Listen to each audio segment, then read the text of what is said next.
ఈ రోజు మన రొట్టె గారు ఆదిశేషులు గారు ఏమంటున్నారంటే మన ఒక్క నిమిషం మీరే మాట్లాడుకోండి. ఏమంటున్నారంటే మన వైఎస్ జగన్మోహన్ రెడ్డి గారు తెలంగాణలో ఎలక్షన్ జరిగే ముందర మన ఆంధ్ర రాష్ట్రానికి మేలు జరిగే దానికోసం వచ్చి మొత్తం వాటర్ అక్కడ నుంచి ఇక్కడికి తీసుకొచ్చాడు. దీనివల్ల మన రాష్ట్రానికి మంచి చేస్తున్నాడు, అక్కడ తెలంగాణ రాష్ట్రానికి అన్యాయం చేస్తున్నాడని అంటున్నారు. కానీ ఆంధ్ర రాష్ట్రానికి మాత్రం చాలా మంచిగా చేసినాడు. ఎందుకంటే అక్కడ ఉన్న నీళ్ళని మనకి ఇక్కడ తీసుకురావడం జరిగింది.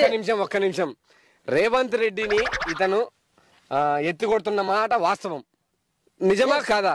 నేను రేవంత్ రెడ్డిని ఎత్తదెంగలే, ఎవరిని ఎత్తదెంగలే, నన్ను ఎత్తదెంగకుండా నన్ను ఎత్తదెంగెట్టుకున్నారు కదా మీరు, వాళ్ళని ఎత్తదెంగాయని నన్ను ఎందుకు మంటలు పాలు ఎత్తారు?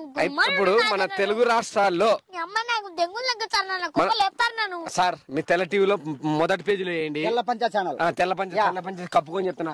ఈ తెల్ల పంచ ఛానల్ సాక్షిగా నేను చెప్తున్నా, రొట్టెనాడు మా తెలుగు రాష్ట్రాల్లో నాశనం చేస్తున్నారు రాజకీయాలు అంటున్నాడు, దాన్ని నేను ఖండిస్తున్నాను.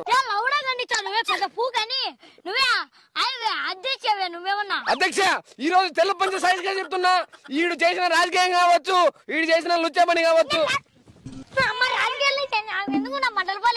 నువ్వు మధ్యాహ్న భోజనం పథకంలో ఎత్తి దింగడం కావడం నుంచి తింటాడు, మళ్ళా మధ్యాహ్న పథకాన్ని ఎత్తేసాడు, కడుపు నిండా తింటాడు, మళ్ళా దాని మీద ఎంగిల్ దెంగుతారు నాయన.